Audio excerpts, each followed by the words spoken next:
ونستغفره ونعوذ بالله من شرور أنفسنا ومن سيئات أعمالنا من يهده الله فلا مضل له ومن يضلل فلا هادي له وأشهد أن لا إله إلا الله وحده لا شريك له وأشهد أن محمدا عبده ورسوله لا نبي بعده.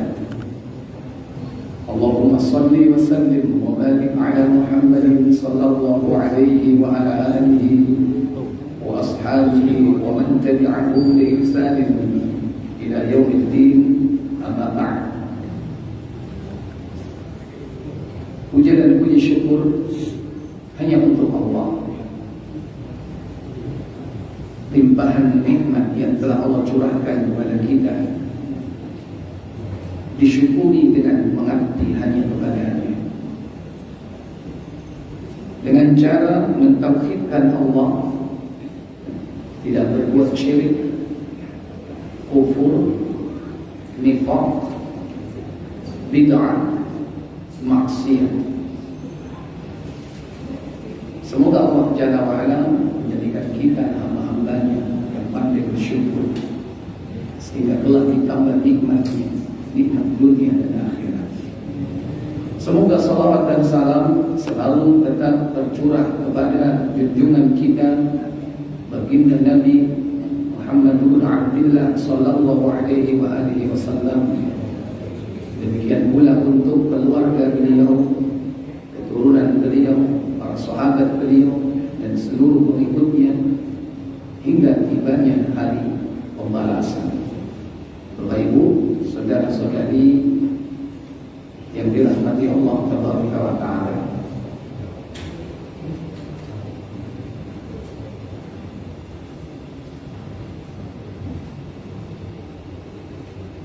seorang mukmin hidupnya memiliki visi dan visi itu sudah ditetapkan oleh Allah Tabaraka wa Ta'ala di dalam Al-Quran dan As-Sunnah. Seorang mukmin tidaklah berharap kecuali hanya kepada Allah, berharap keselamatan dan kebahagiaan.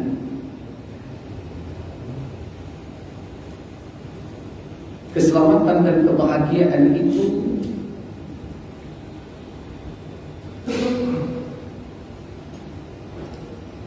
dibangun dalam dua dimensi, yaitu dimensi dunia dan akhirat. Yang semua itu harus dipenuhi syarat-syaratnya saat manusia hidup di dunia ini. Maka tidak sekedar cita-cita, tapi menjadi sikap dan perilaku. Kalau bahasa orang sekarang, attitude dan behavior, sikap dan perilaku. Dan itu tercermin Bapak Ibu dari doa yang kita ucapkan setiap hari, bahwa seorang mukmin itu harus visioner. Cita-citanya adalah fid dunya hasanah.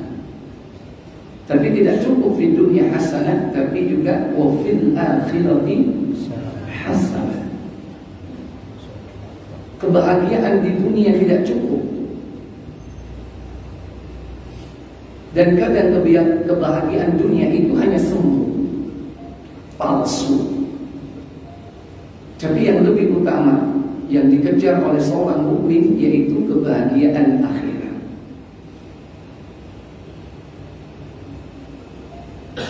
Maka dua kebahagiaan inilah yang kita cari setiap hari dengan lisan kita, dalam doa kita, dengan hati kita, dengan amal perbuatan kita. Semua itu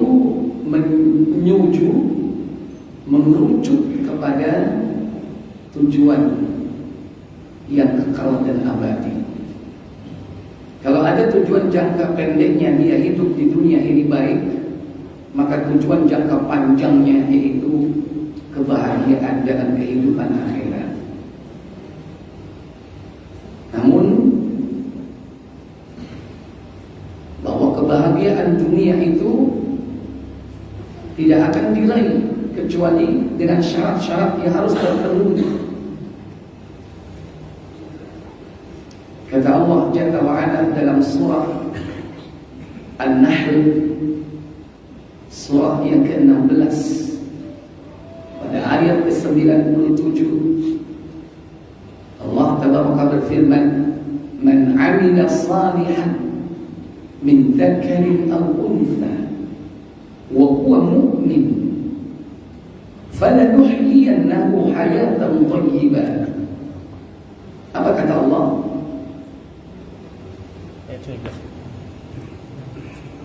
97 surah 16.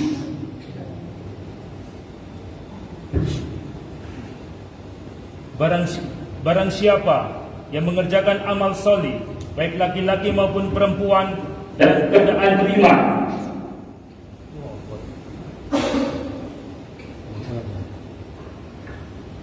barang siapa yang mengerjakan amal soleh, baik laki-laki maupun perempuan dalam keadaan beriman, maka sesungguhnya akan kami berikan kepadanya kehidupan yang baik. Iya.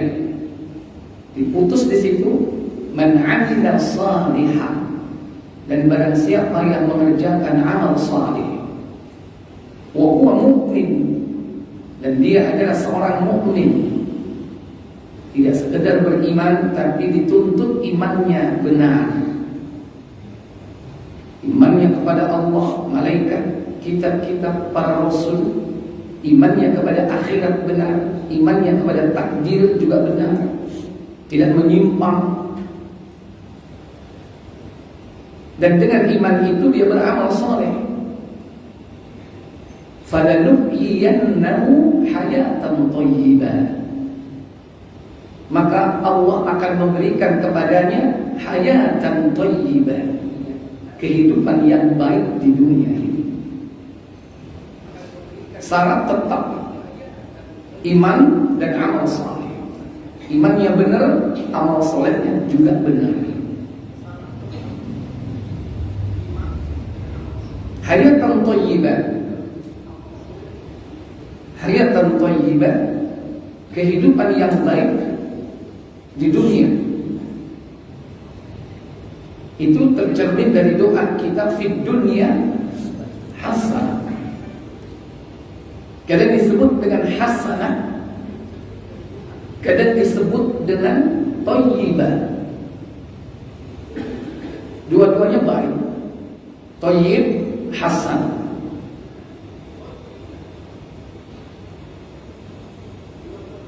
Nah, baik dan hasan ini tidak diukur dari materi, tidak diukur dari berapa banyak harta yang dia miliki, tidak diukur dari pangkat kedudukan yang dia miliki. Rata-rata para nabi itu diutus oleh Allah dalam keadaan kaya atau miskin. Fakir, miskin, harta. Yang kaya bisa dihitung. Nabi Sulaiman kaya raya. Nabi siapa lagi yang pernah jadi raja? Yusuf. Nabi Yusuf. Jadi harta kekayaan itu bukan ukuran kebahagiaan. Maka Nabi mengatakan laisal ghina, bukanlah kekayaan itu an kathratil araq, dengan banyaknya harta. Walakin ghina, akan tetapi kekayaan itu adalah ghinan nafsi, kekayaan jiwa, kekayaan hati. Berapa banyak orang kaya harta tapi jiwanya miskin, soge, nyadong, jaluan. Ada hakikat orang kaya itu apa? Fokus memberi. Itu hakikat orang kaya. Yadul ulya khairun min yadus sufla. Tangan di atas lebih baik daripada tangan di bawah. Di atas itu memberi. Hakikat orang kaya itu begitu. Meskipun dia nggak punya harta, nggak punya apa-apa, tapi dia memberi. Itu orang kaya. Dia sedekah kaya dengan senyum. Sedekah dengan senyumnya. Kaya. Dia seorang pemaaf. Dia sedekah dengan kemaafannya. Maka orang yang bahagia di dunia yaitu orang yang memberikan maaf. Orang yang memberi dia akan diberikan kebahagiaan. Dan itulah ciri orang-orang yang bakal masuk surga. Karena orang yang masuk surga itu memiliki sifat ihsan. Dan salah satu di antara sifat ihsan itu apa? Memberi. Perhatikan dalam surah Ali Imran, surah 3, pada ayat 134.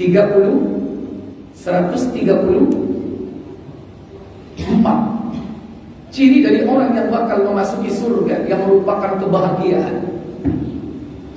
Allah katakan pada ayat 133, wasari'u ila maghfiratin min rabbikum wa jannatin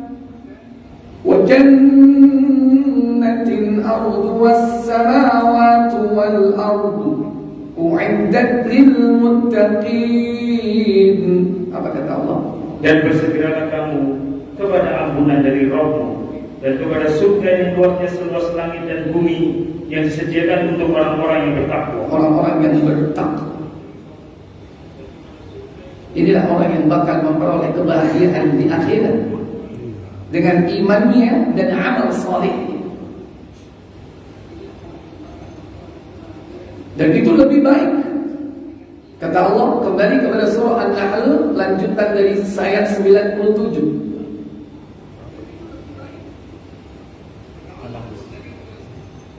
Man amila salihan min dzakarin aw untha wa huwa mu'min.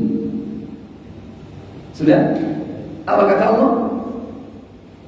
Barang siapa yang mengerjakan amal soleh, baik laki-laki maupun perempuan dalam keadaan beriman, maka sesungguhnya akan kami berikan kepadanya kehidupan yang baik. Di dunia ini diberikan hayatan thayyibah. Bagaimana di akhirat? Kata Allah dalam statement selanjutnya, وَلَنَجْزِيَنَّهُمْ أَجْرَهُمْ بِأَحْسَنِ مَا كَانُوا يَعْمَلُونَ. Apa katanya? Dan sesungguhnya akan kami beri balasan kepada mereka dengan pahala yang lebih baik dari apa yang telah mereka kerjakan. Tidak ada pahala yang lebih baik kecuali surga di akhir. Maka orang yang mendapatkan surga, mereka yang sudah menciptakan surga-surga itu di dunia dengan beriman dan beramal saleh, dengan cara menghidupkan, membangun jiwa ihsan. Di antara ihsan yang dibangun di dunia itu apa? Yang akan mendapatkan kebahagiaan dunia akhirat, yakni fokus memberi. Itulah orang yang kaya. Lihat para nabi, kaya. Bukan kaya harta, kaya jiwa, karena dia memberi. Bagaimana ciri orang-orang bertakwa yang bakal dapat surga? Kembali ke Ali Imran 134. Alladzina yunfiquna fis sarra'i wad dharra.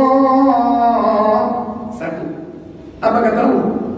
Yaitu orang-orang yang menafkahkan hartanya baik di waktu lapang maupun sempit. Di waktu lapang maupun sempit, dia nafkahkan hartanya di jalan Allah. Kadang yang wajib, kadang yang sunnah, kadang yang mubah. Yang wajib tidak lupa nafkah untuk orang tuanya jika masih ada. Yang wajib yakni nafkah untuk keluarganya, istri dan anaknya. Yang wajib apa? Jika sampai nisab haul zakat, baik di waktu lapang maupun sempit. Demikian pula yang sunnah, dia tidak lupa sedekah. Demikian pula dia infakkan hartanya di jalan Allah untuk kepentingan-kepentingan yang lupa, daripada dia hidup meminta dengan hartanya itu untuk mencukupi kebutuhan dirinya. Tuku sabun kayak terus, tuku odol kayak si kata, daripada jalur untuk mencukupi kebutuhan diri mubah. Yang kedua, bagaimana sifat ihsan yang dibangun sejak di dunia dan akan sampai di akhirat. Ciri yang kedua, wal kadhiminal ghaidha. Apa itu? Dan orang-orang yang menahan amarahnya. Dan orang-orang yang menahan amarah. Kata Imam Ibnul Qayyim Al-Jauziyah bahwa surga itu bisa diciptakan di dunia. Di antaranya membangun jiwa ihsan. Apa? Menahan amarah. Makanya Nabi bersabda, la taghdab walakal jannah. Jangan marah, niscaya kau akan dapat surga. Sebelum surga di akhirat, surga dunia kau akan dapatkan. Orang kalau tidak marah, hidupnya tenang.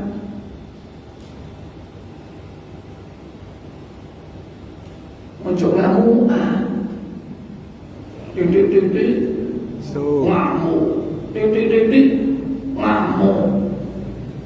Nggak akan tenang hidupnya orang seperti ini. Dia akan disiksa oleh perasaannya sendiri.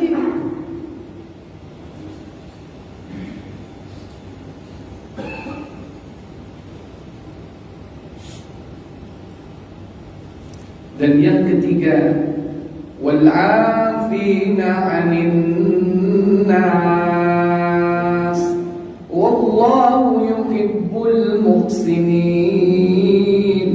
Apa kata Allah? Dan memaafkan kesalahan orang. Memaafkan kesalahan orang. Di samping jangan marah, maafkan orang lain. Mbok numpak kendaraan, rotok dipepet terus ngamuk. Berarti dia tidak mempersiapkan diri sebagai ahli surga. Dia tidak menciptakan surga itu sejak awal di dunia ini. Kenapa? Gampang ngamuan. Sabda Nabi itu luar biasa dalamnya. La taghdab, jangan marah, walakal jannah, kau akan dapat surga. Surga di dunia kau bisa raih dengan tidak marah.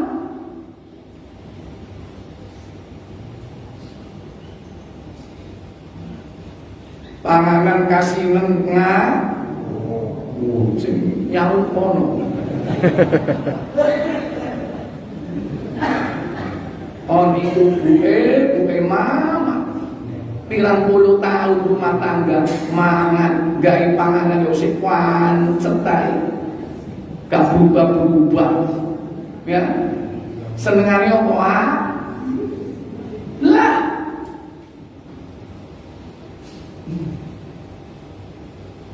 Kenapa Allah menyandingkan antara tidak marah dengan memaafkan?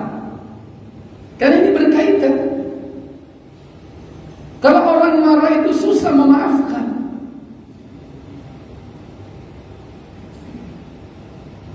Maka jangan marah. Kalau ini sudah dilakukan, jangan marah, kita menahan amarah, maka orang mudah untuk memaafkan.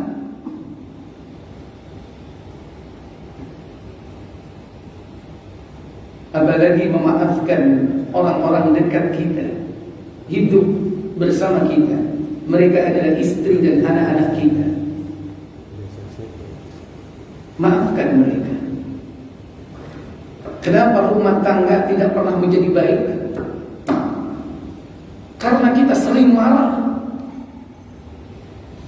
dan tidak mau memaafkan. Ketika seorang laki-laki tidak memaafkan istri dan anak-anaknya, bukan tambah baik istri dan anak-anaknya, tambah buruk. Kenapa? Ketika seorang suami marah, laknat Allah dan malaikat jatuh kepada istri itu, sehingga dia tidak akan memperoleh dua perkara, rahmat dan hidayah. Mau kandhani opo ae, gak nurut, gak mlebu, gak kena dituturi, tak medes lebel.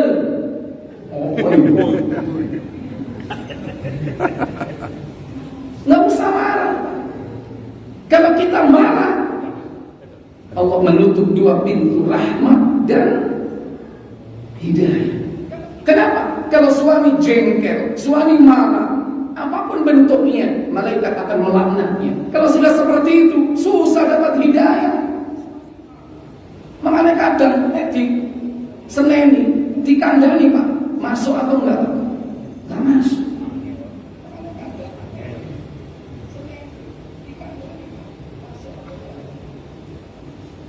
Maka rumah tangga itu kuncinya adalah pada lelaki, harus punya lapang dada. Milikilah hati seluas lautan, sedalam samudra. Sehingga apa? Kita tidak melihat kesalahan istri atau pasangan kita itu, sekalipun itu besar. Titanic kalau sudah kecemplung lautan Atlantik, kelihatan atau tidak? Gak kelihatan.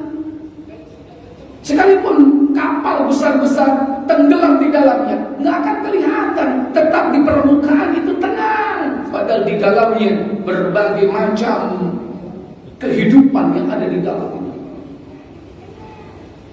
Maka ibarat hati itu adalah luasnya lautan dan dalamnya samudra. Berapa besar kesalahan itu kalau dimasukkan ke dalam lautan samudra tidak akan tampak. Maka jangan hanya menjadi kobokan. Kobokan ini mau cemplung, saya ketok nggak?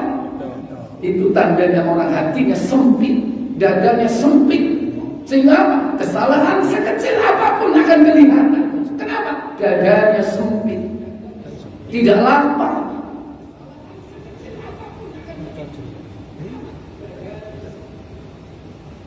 Maka kebahagiaan itu sudah dimulai di dunia ini. Dengan apa? Dengan membangun jiwa ihsan.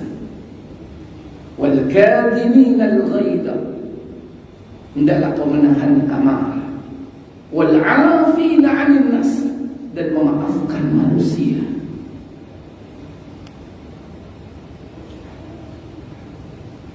Lebih-lebih kata Allah Jalla wa'ala khusus untuk keluarga kita. Kata Allah dalam surah At-Taghabun, surah 64, yaitu pada ayat yang ke-14. Allah katakan, ya ayyuhalladzina amanu inna min azwajikum wa awladikum aduwwan lakum fahdaruhum wa in ta'fu wa tasfahu wa taghfiru fa inna Allaha ghafurur rahim. Apa kata Allah? Hai orang-orang mukmin, sesungguhnya di antara istri-istrimu dan anak-anakmu ada yang menjadi musuh bagimu. Maka berhati-hatilah kamu terhadap mereka. Dan jika kamu memaafkan dan tidak memarahi serta mengampuni mereka, maka sesungguhnya Allah Maha Pengampun lagi Maha Penyayang. Betapa indahnya aturan yang Allah ciptakan untuk mengatur kebahagiaan manusia. Allah panggil orang-orang yang beriman. Kadang kita diuji. Tidak mesti anak itu soleh dan solihah. Tidak mesti istri itu solihah. Maka jangan berharap kepada makhluk. Berharaplah kepada Allah Tabaraka wa Ta'ala. bahwa yang memegang hati-hati manusia itu Allah.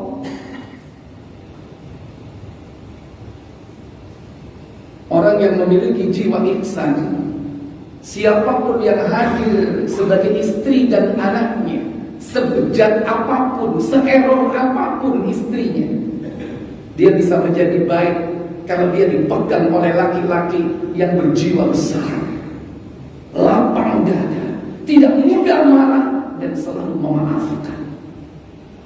Kenapa? Karena dia tidak berharap kepada istrinya, istriku jadilah kau wanita solihah. Kita tidak berhak dan tidak akan mampu. Dia hanya bergantung kepada Allah Tabaraka wa Ta'ala. Karena Allah yang memegang jiwa istri dan anak-anak kita. Kita nggak bisa berbuat apa-apa. Kalau sudah sandarannya Allah Jalla wa'ala yang menjadikan istri kita itu taat kepada kita, taat kepada Allah, ya Allah itu sendiri.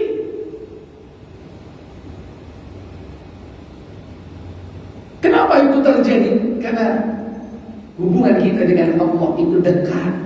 Maka bangun hubungan kita dengan Allah itu. Jadi yang masalah itu bukan istri dan anak kita sebetulnya. Siapapun yang hadir itu sebagai ujian buat kita. Karena tidak mesti kita ini punya istri solihah. Para nabi aja kadang punya istri bejat. Siapa contohnya? Nuh. Siapa lagi? Lut.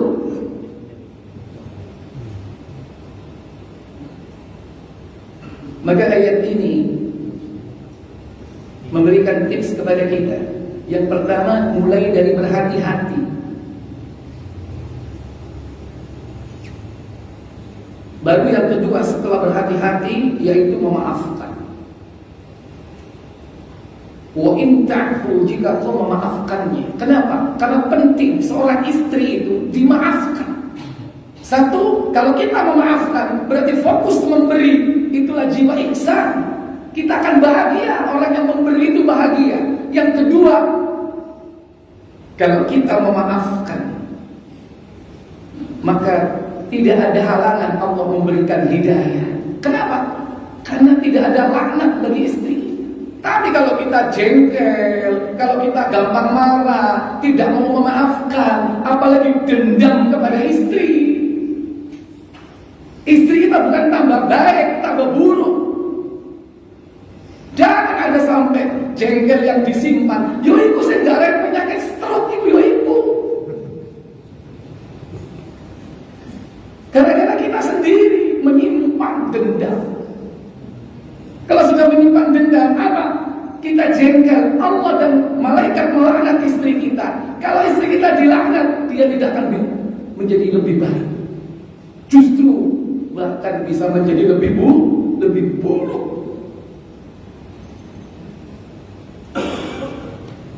Sampai mencolok ustaz kaki mempan. Karena kembali kuncinya kepada siapa? Kuncinya kepada suami. Semuanya kembali kepada suami. Tapi seandainya jika itu merupakan takdir sampai akhir dari hidupnya, tetap kita punya hujah di hadapan Allah Tabaraka wa Ta'ala. Karena Allah tetap menilai proses dalam kehidupan ini. Karena orientasi kita bukan hasil. Orientasi kita bagaimana berproses menghadapi semua itu. Ibadah iman, Bapak Ibu, saudara-saudari sekalian yang dirahmati Allah Jalla wa'ala. Nanti kalau sudah usai perjalanan hidup kita di dunia ini dengan berbagai macam ujian di dunia ini, Pak, insya Allah Allah Tabaraka wa Ta'ala akan memberikan balasan karena keimanan dan ketakwaan. Sebagaimana Al-Quran menuntun kita, mengajarkan kita untuk selalu menjaga, yakni iman dan amal saleh. Dan itulah jiwa takwa yang merupakan syarat utama untuk mendapatkan surga Allah Tabaraka wa Ta'ala. Ciri berikutnya pada ayat 135, jiwa ihsan yang dibangun untuk meraih kebahagiaan akhirat itu, yakni orang yang selalu kembali kepada Allah. Kembali kepada Allah. Kata Allah, "Walladzina idza fa'alu fahishatan aw zalamu anfusahum dzakarullah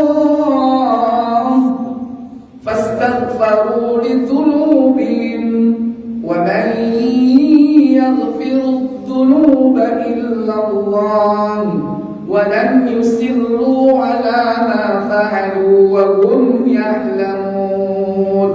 Apa kata Allah?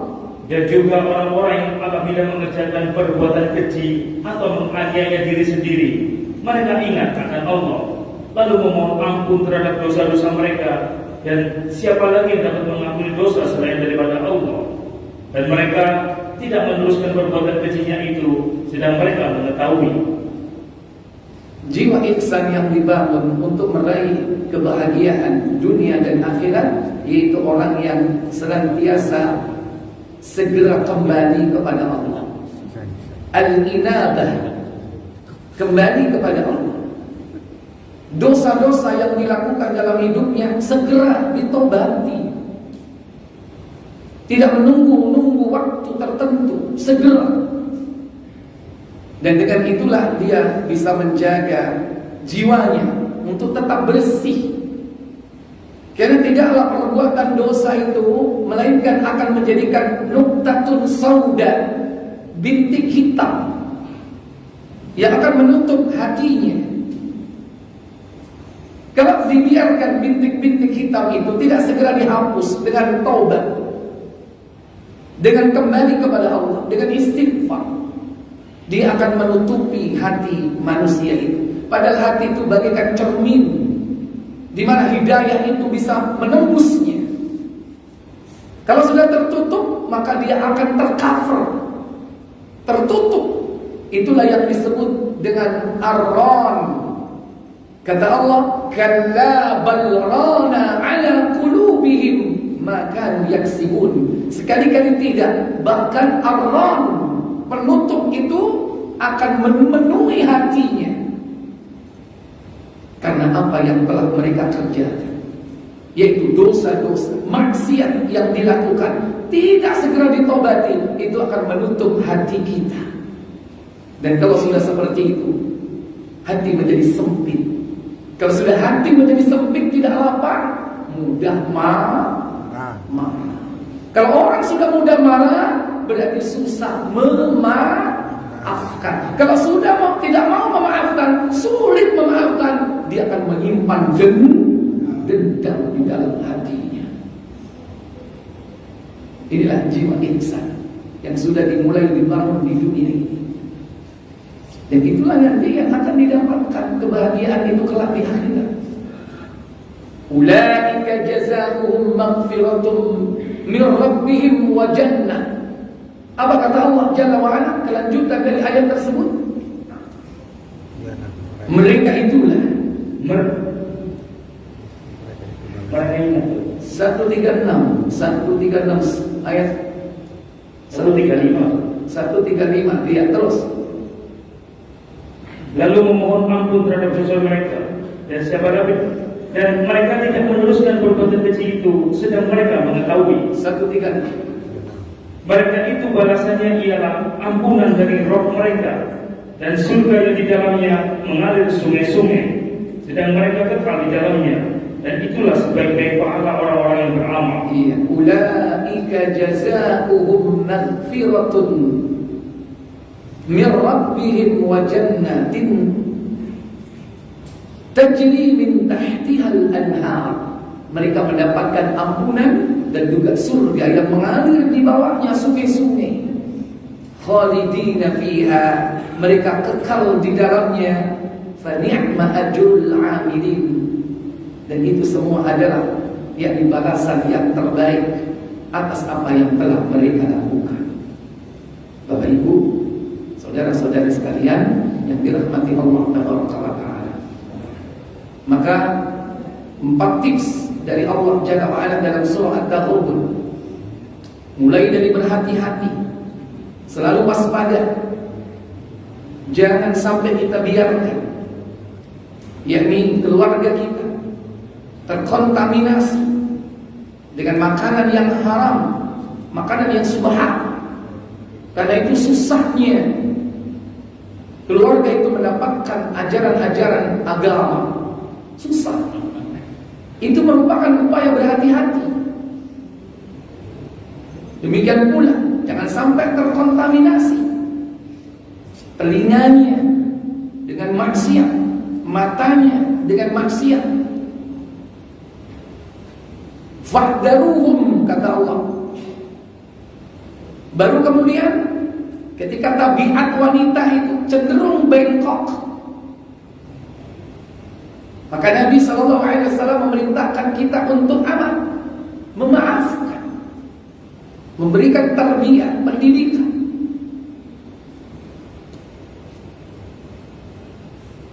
Baru kemudian kata Allah, wa tasfahu, jangan kau memarahinya.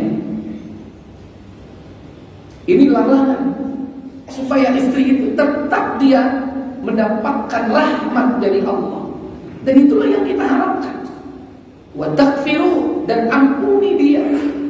Fa innallaha ghafurur rahim, dan sesungguhnya Allah itu Maha Pengampun lagi Maha Penyayang. Maka seorang lelaki wajib memiliki jiwa ihsan itu. Dan itulah janji Allah Tabaraka wa Ta'ala di dalam surah An-Nisa pada ayat 34, di mana dia harus memiliki kriteria sebagai qawamun, yakni pemimpin. Kata Allah Jalla wa'ala, ar-rijalu qawwamuna 'alan nisa'i bima faddala Allahu ba'dahum 'ala ba'din wa bima anfaqu min amwalihim. Apa kata Allah? Kaum laki-laki itu adalah pemimpin bagi kaum wanita. Ya.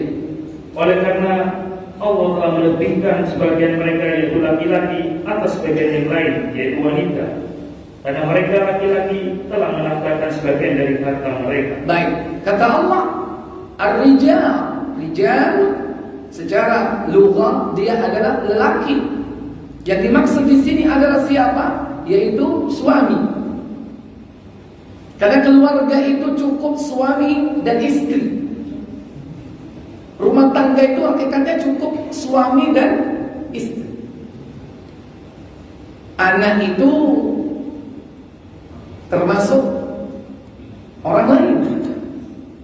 Karena di surga itu yang ada suami dan istri.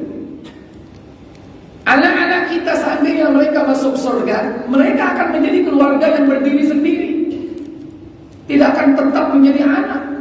Karena di surga itu adanya suami istri. Suaminya satu, istrinya berapa? Halo? Minimal 2. Minimal 2. Maksimal berapa? 72. Nggak ada cerita anak di situ, nggak ada anak. Nanti kalau kita punya anak di dunia ini, dia akan berdiri sendiri menjadi keluarga tersendiri, dan dia punya istri dan istrinya banyak. Minimal 2. Tak percaya? Bukan Muslim. 24.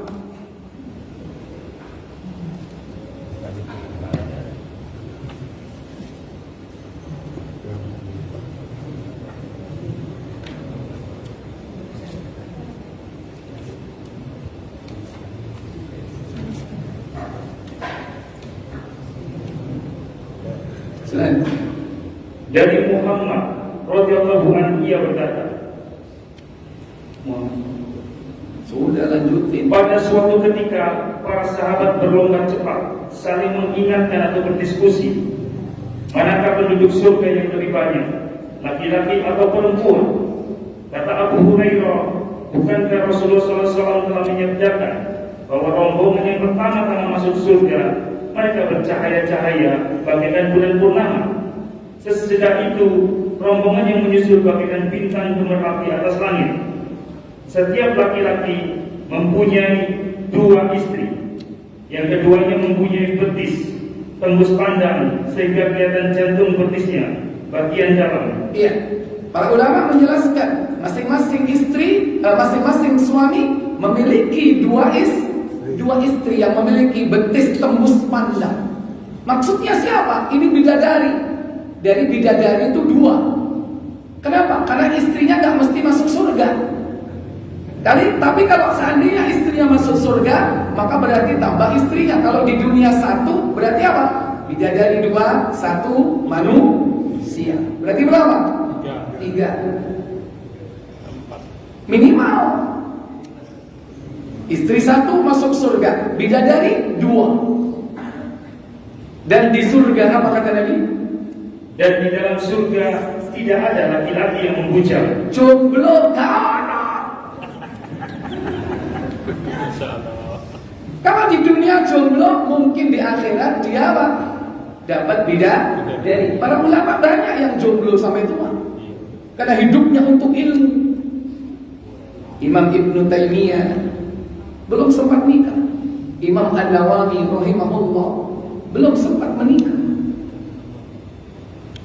Hidupnya untuk ilmu. Kalau dia ditakdirkan Allah masuk ke dalam surga, pasti dia akan mendapatkan bidadari yang betisnya bagaikan kaca, tembus pandang. Minimal berapa tadi? 2. Terserah Allah nanti mau beri berapa. Ikhwatan iman, a'izzakumullah, a'azzakumullah wa iyyakum. Jadi Allah tabaraka wa ta'ala menjanjikan kehidupan di surga itu sebagai kemenangan yang nyata, sebagai kebahagiaan hakiki dan kekal dan abadi. Maka Allah tabaraka wa ta'ala mempersiapkan bagi mereka hamba-hamba Allah yang beriman dan bertakwa nikmat yang lebih dari itu. Maka sekalipun di dunia ini kita diberi oleh Allah ujian dengan berbagai macam ujian, tetaplah istiqomah mengikuti apa yang dituntunkan oleh Allah di dalam mendidik rumah tangga. Jadilah laki-laki yang qawwamun, yaitu apa? Kata Ibnu Katsir, laki-laki yang qawwam yaitu apa? Pertama, dia sebagai rais, pemimpin. Maka jangan sampai kepemimpinan itu diberikan kepada wanita atau istri memasuki wilayah itu walaupun hanya sedikit, pasti dia akan menemui kehancuran. Kalau sudah rumah tangga, ya, pemimpinnya adalah perempuan, tunggu kehancuran. Dan pasti hidupnya nggak akan bahagia. Baik lelakinya nggak akan bahagia. Dia hidup di bawah ketiak siapa? Istrinya. Sampai ada istilah apa? Kumpulan suami takut istri. Ada nggak seperti itu? Banyak. Maka seorang lelaki harus qawwam. Pertama sebagai rais, pemimpin. Yang kedua sebagai apa? Al-hakim. Kata Ibnu Katsir, makna qawwam di situ apa? Al-hakim, penentu, pembuat keputusan, decision maker. Semua kebijakan-kebijakan harus dari suami. Visinya apa, ya? Dan bagaimana misinya dalam hidup ini, semua harus suami. Dan yang ketiga, fungsi qawam itu apa? Makna qawam apa? Mu'addib atau murabbi, pendidik. Mendidik istri.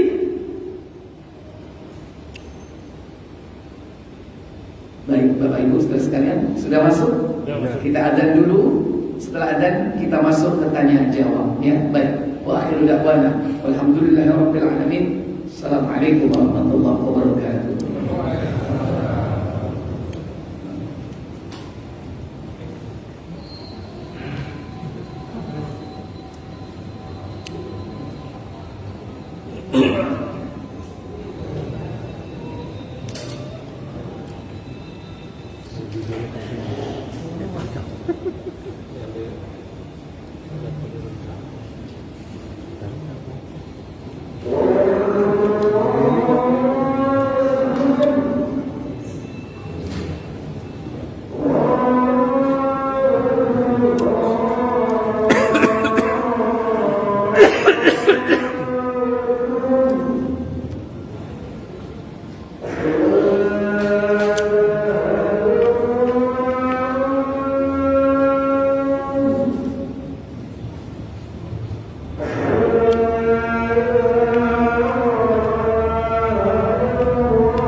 Baik Bapak Ibu, saudara sekalian, silakan mungkin ada pertanyaan, saya berikan waktu dan kesempatan. Monggo, silakan.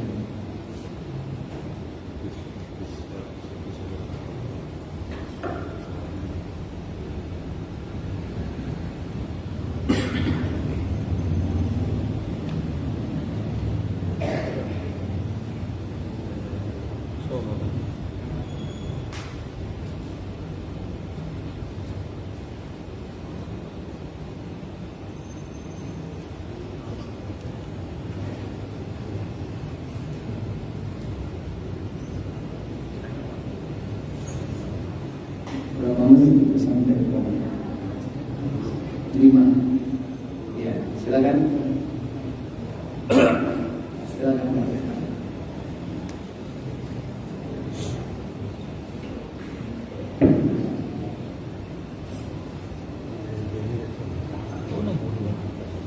Terima kasih. Assalamualaikum warahmatullahi wabarakatuh. Saya hanya konfirmasi Ustaz menyangkut tadi bahwa di surga itu tidak ada anak-anak, tidak ada cucu dan sebagainya, hanya ada suami istri. Nah, itu kalau saya konfirmasi atau konek dengan surat Al-Qadr 23, di situ dijelaskan bahwa orang saya akan berkumpul bahwa bapaknya, kemudian ya anak-anaknya, cucu-cucunya dan seterusnya. Jadi seolah Al-Quran menggambarkan bahwa di sana juga anak-anak, cucu, bahkan kaitannya hadis yang tadi. Ya, baik. Itu yang saya katakan tadi itu, yaitu mereka tidak punya anak, tidak punya keturunan yang dihasilkan di surga. Kalau anak-anaknya di dunia ini mereka masuk surga, mereka menjadi rumah tangga yang berdiri sendiri. Mereka berdiri sendiri, artinya tidak kumpul seperti kita ini sekarang.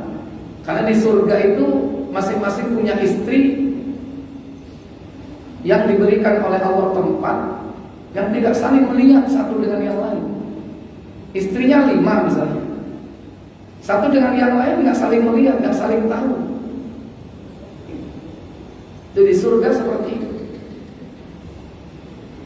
Nah mereka, anak-anak kita, keturunan kita, mereka menjadi rumah tangga yang berdiri sendiri, yang terdiri dari suami dan istri, cuma itu. Karena di surga itu rata-rata umurnya sama, antara 30 sampai 30. Nggak ada orang tua Pak di sana. Semua muda semua, 33 tahun semua. Loh kalau kita ketemu dengan mungkin barangkali buyut, di atas buyut apa? Cangga, di atas cangga wareng, di atas wareng uduk-uduk, di atas uduk-uduk gantung simur kita 7 ke atas. Lihat sama 33 tahun. Sama seperti kita, dia punya rumah tangga sendiri. Dan satu orang diberikan kemah. Kemah itu kemahnya saja apa? Panjang diameternya itu adalah 60 mil. Kata Nabi 24. Muslim. Iya, Muslim 2429 kalau tidak salah. Kemah dulunya. Kemah mutiara. Sekitar situ ada tulisan kemah mutiara 2430. Silakan. Dari Abdullah bin Qais radhiyallahu anhu, dari bapaknya, dari Nabi sallallahu alaihi wasallam, beliau bersabda, apa sabdanya? bagi seorang mukmin disediakan di surga sebuah kemah dari sebuah mutiara yang berlubang. Jadi seperti mutiara tapi berlubang, setengah lingkaran ya. Terus panjangnya 60 mil. 60 mil. 60 mil ya, situna milin. 1 mil 1,6. Kurang lebih berapa kilo? 90 kilometer. Surabaya Malang itu diameternya silakan Gelimbang-Gelimbung seluas itu. Baru khoimahnya. Khoimah orang bilang kemah. Terus bagi mereka disediakan pula beberapa orang istri yang didatanginya secara bergiliran. Terus di mana istri yang satu dengan yang lain tidak saling menampak, tidak saling mengetahui. Gimana Pak Ali?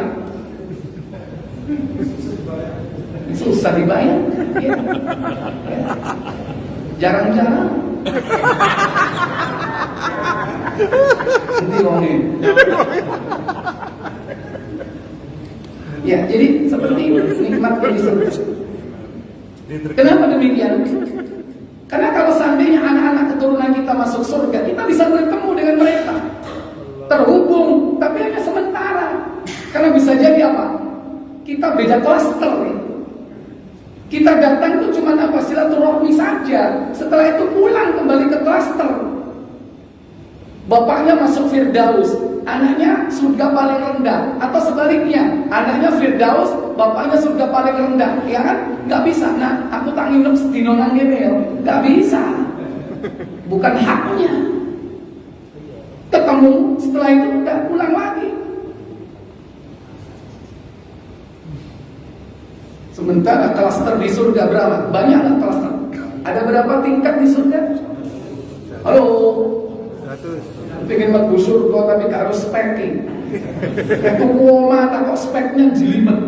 Nek pengen mlebu surga karo. Surga berapa tingkat? Halo.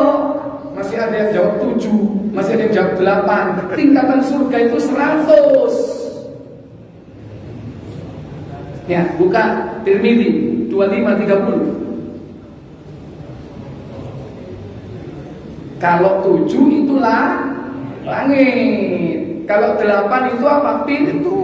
Pintunya surga. Tapi kalau klaster, tingkatan-tingkatannya, kelas-kelasnya, apa katanya nih? Dari Mu'adz bin Jabal radhiyallahu anhu, bahwasanya Rasulullah SAW bersabda, 2530. Siapa saja yang berpuasa di bulan Ramadan, melaksanakan sholat 5 waktu, melaksanakan haji ke Baitullah, aku tidak mengetahui apakah beliau juga menyebutkan tentang zakat atau tidak, melainkan Allah pasti akan mengampuni dosa-dosanya, baik yang sedang berhijrah di jalan Allah atau sedang berada di negerinya tempat dia dilahirkan.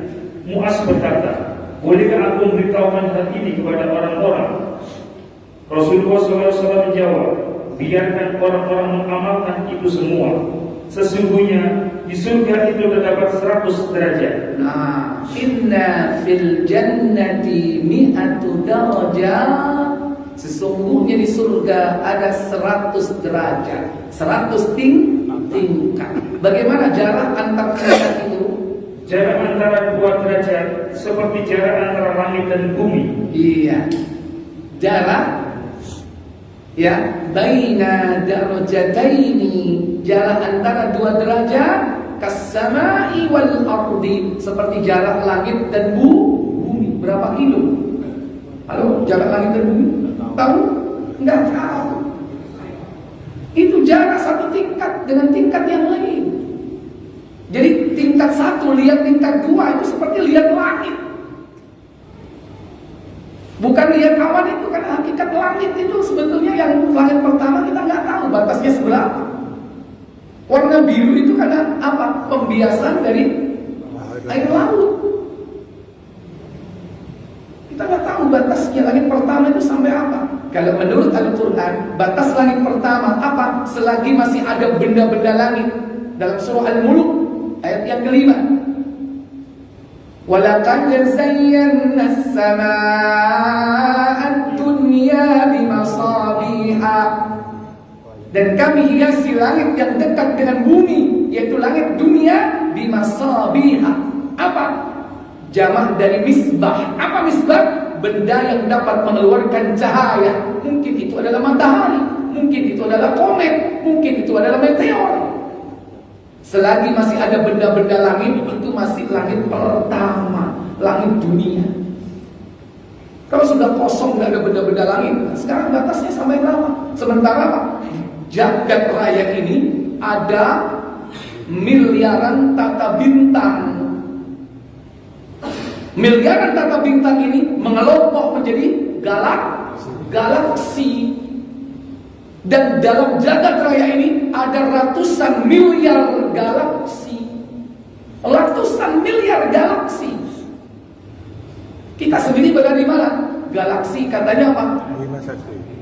Bima Sakti atau Milky Way. Berapa jaraknya langit pertama? Kita tidak tahu. Itulah kerajaan Allah yang luar biasa. Nah, kalau kita ingin tertinggi, surga apa itu Pak? Lanjut. Surga Firdaus merupakan surga tertinggi. Nah, surga tingkat berapa berarti yang tertinggi? 100. Kira-kira surga Firdaus ini tempatnya siapa? Para nabi dan rasul. Sampai kalau masuk surga, pengen surga apa? Firdaus. Cocok tapi kelakuan nih. Saya ngentit Lombok nang pasar, saya ngerasani tonggo, ya. Kira-kira tingkat berapa? Ya, tapi kalau kita meminta, jangan berkecil hati. Kita diperintah Nabi kalau minta surga Firdaus. Apa kata Nabi? Surga merupakan surga tertinggi dan paling utama. Di atasnya terdapat Ars Ar-Rahman, yaitu Allah. Dari surga Firdaus mengalir air sungai-sungai surgawi. Jika kalian ingin memohon kepada Allah, maka mohonlah surga Firdaus kepadanya. Kita diperintah secara spesifik. Kalau selama ini kita minta surga, tidak disebutkan secara spesifik. Allahumma inni as'alukal jannah wa a'udzubika minan nar. Cuma begitu kan? Nabi memerintahkan spesifik. Surga apa? Idza sa'alta fas'alil jannata firdaus. Jika kau minta surga, mintalah surga Firdaus. Selama ini kita minta surga apa? Mintalah Firdaus mulai sekarang. Allahumma, ayo. Inni as'aluka jannatal firdaus. Itu yang dibaca, minta langsung Firdaus. Delengko dikai tingkat 10, diterima enggak? Terima. Delengko dikai basement, apa basement? Ya basement. Paling bawah, diterima enggak? Terima. Iku ae lumayan. Belum menakili ya. Kenapa kata Nabi? Tingkat surga paling rendah itu 10 kali lipat kenikmatan Kalau ada raja dunia, dia menguasai dunia 10 kali lipatnya. Itulah kenikmatan surga terendah. Lu kok gak dikejar? Kok ngejar surga dunia? Sobo paradis. Mestinya Firdaus bukan paradis. Luput-luputnya paradis nanti. Coba Quran, bayarmu, tahu rebus, kusur kondunya kabeh, ya. Ngone mau ngamuk ya. Baik, saat itu ada satu pertanyaan. Kok tambahake iki wis komat iki rek tambahake sing takon. Ya wis gak apa-apa. Ayo, silakan. Silakan. Ustaz, pertanyaan mengenai ketika di istri. Dalam dua hadis saya baca bahwa harta yang paling berharga bagi seorang suami adalah istri yang soleha. Dan saya baca di hadis yang lain bahwa istri soleh itu apabila sholat wajib, yang kedua melaksanakan puasa Ramadan dan menjaga harta dan suaminya, maka dia bisa masuk pintu surga mana dia mau.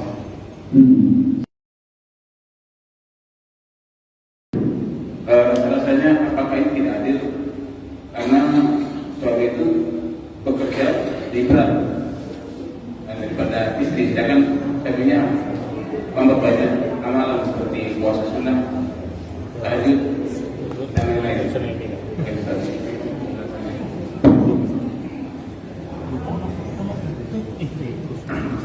Biasanya sing iri ki wong wedok iki gantian sing lanang sing iri. Ya. Wis gak usah iri.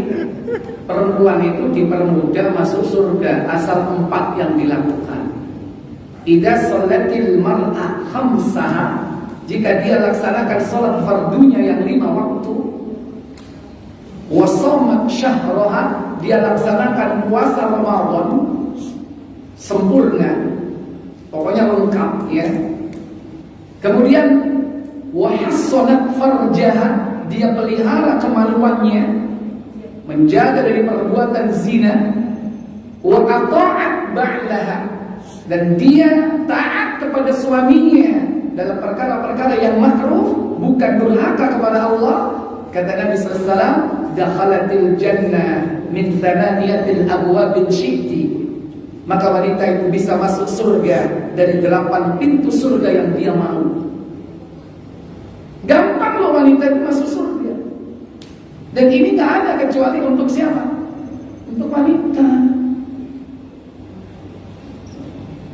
Kenapa demikian?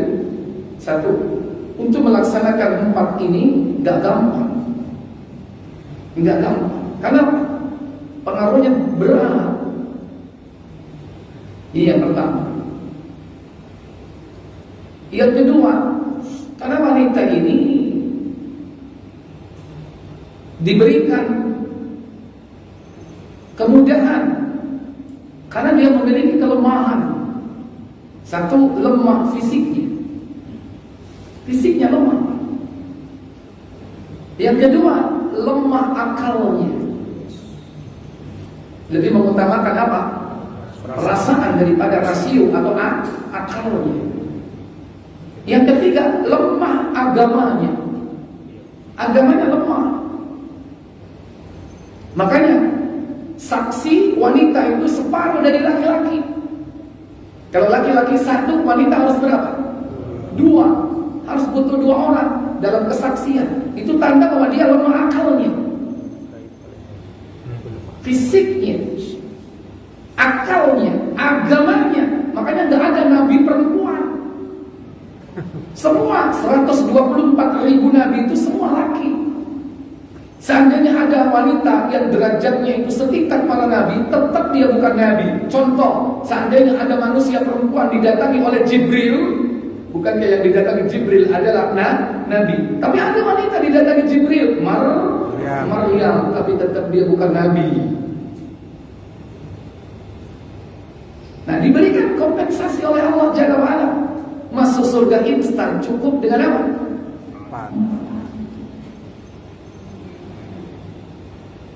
Nah, laki-laki itu berat. Karena memang apa? Diberikan oleh Allah keutamaan-keutamaan. Fisiknya yang kuat, akalnya yang kuat, agamanya yang lebih dari perempuan. Makanya apa? Syarat-syaratnya apa? Syarat-syaratnya banyak. Sebanding dong. Makanya laki-laki diperintah jihad.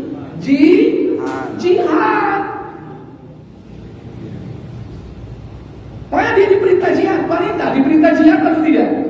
Tidak. Ketika Aisyah bertanya kepada Nabi, "Ya Rasulullah, 'ala nisa jihad, apakah wajib bagi wanita jihad?" La, tidak. Walakin, akan tetapi, la qitalan fi. Seandainya dia diperintahkan jihad, jihadnya bukan berperang, mengangkat senjata, bukan berperang jihadnya wanita. Akan tetapi jihadnya wanita adalah al-hajju wal umrah. Haji dan umrah itu jihadnya wanita. Berat itu haji dan umrah. Karena masuk dari 4 hal tadi kan? Masuk enggak haji dan umrah? Oh, enggak masuk. Berarti itu sebuah keutamaan. Tapi cukup dengan 4 ini minimal dia bisa masuk surga dari 8 pintu. Jadi jihadnya wanita itu haji dan umrah. Bagi laki-laki kecil. Tapi jihadnya laki-laki mengangkat senjata, berperang, membela agama. Dari situlah laki-laki diberi keutamaan. Apa keutamaannya? Kalau dia mati syahid, baca Tirmidzi 1663. Dan dari sini karena tugasnya berat menghadapi musuh dengan kilatan pedangnya,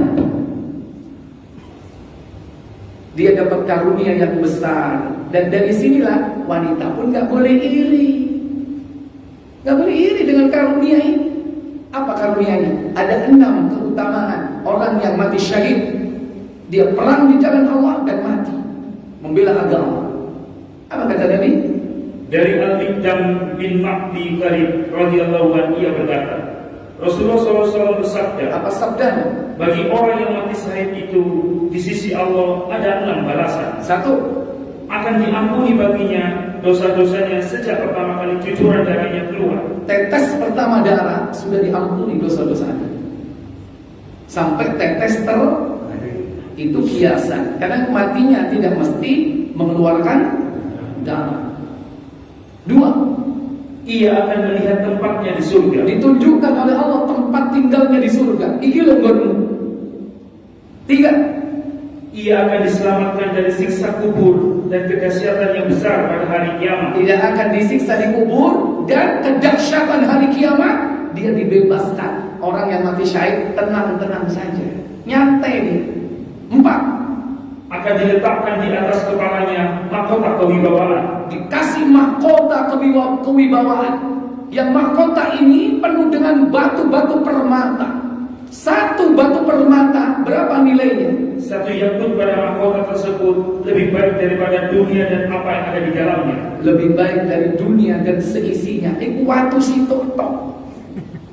Donya ini dibanding watu sitok itu gak ada arti ini. Dunia dan isinya. 5. Ia akan dinikahkan dengan 72 istri yang berupa dari jenis bidadari. Nah, berapa bidadarinya? 72. Nah, wanita gak boleh iri. Ustaz, mosok sing lanang bidadari, aku kaulah bidadoro. Nah, bidadara nggak ada. Ya, alhamdulillah orang itu sudah bisa masuk surga itu sudah syukur dengan cara yang mudah. Kenapa? Karena mayoritas isi neraka adalah apa? Wanita. 4 ini jaga, pertahankan istiqomah di dalamnya. Salat, puasa, taat kepada suami, memelihara kehormatan. Wes, apa maneh? Gampang. Yang ke-6, Ia akan diterima syafaatnya untuk 70 orang keluarganya. iya, dia diberikan wewenang memberi pertolongan syafaat untuk siapa? Untuk 70 anggota keluarganya. Bapaknya ditolong, emaknya ditolong, ya, bapak, ibu, mbak, buyut, kira-kira 70. Saya kurang lagi. Kurang. Sopo maneh? Wis tonggoku nggak bisa. Ponakan bisa Pak? Bisa. Jadi harus ada nasabnya. Karena kan kadang satu buyut, ya kan? Ya, kadang satu cangga. Makanya odok misanan, odok min dua. Nah itu, selama dia memenuhi syarat bisa ditolong. Karena syafaat itu ibarat apa? Itu menambal kekurangan. Punya sarungnya bolong, nah ditempel. Itu syafaat. Punya iman yang benar, amal soleh yang sesuai dengan tuntunan, tapi kurang, nah dia diberi syafaat. Tapi kalau imannya salah, kafir misalnya, bisa diberi syafaat kan? Syafaat itu hanya bagi orang yang diridhoi Allah, dan yang memberi syafaat pun harus diridhoi oleh Allah. Dua-duanya, subjek dan objeknya ini harus dua-duanya dapat izin dan ridho Allah. Kalau enggak bisa. Satu saja yang tidak memenuhi izin dan ridho Allah, enggak akan diberi syafaat itu, enggak akan terjadi syafaat itu. Terakhir Pak, tanya apa tadi? Silakan.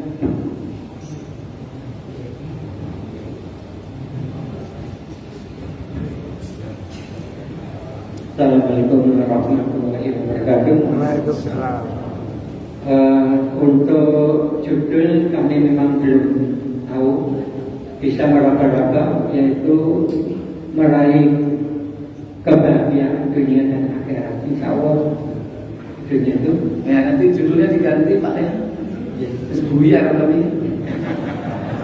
Yang bahwa untuk meraih kebahagiaan antara lain adalah salah satu sifat adalah orang yang bersyukur, orang yang sabar, dan hal-hal lainnya yang nantinya akan mengarah ke surganya Allah. Yang saya tanyakan adalah alasan mengapa orang yang bersyukur itu bisa mencapai kebahagiaan dunia maupun akhirat. Sekian terima kasih. Ya, insyaallah Assalamualaikum warahmatullahi wabarakatuh. itu jawabannya satu pengajian. Ya. Nggak bisa dijelaskan singkat ya. Yaitu ada dua perkara yang membuat Nabi takjub. Itu dua perkara. Dalam hadis disebutkan itu yang membuat Rasul takjub, yaitu orang mukmin. Dan hal itu tidak ada kecuali ada pada orang mukmin. Coba dibuka, Nabi SAW bersabda dalam hadis Muslim KBC nomor 2515 kalau tidak salah. 2515. Syukur tidak berhasil. Iya. Dari siapa? Sauban. Suhaib. Dari Suhaib. Suhaib. Ya. Suhaib. Silakan. Dari Suhaib radhiyallahu anhu, ia berkata, Apa katanya? Rasulullah SAW bersabda, Apa sabda beliau? sungguh mengagumkan orang-orang mukmin karena pekerjaannya semuanya baik. Iya, ajaban li amril mu'min. Sungguh menakjubkan perkara orang mukmin itu. Inna kulla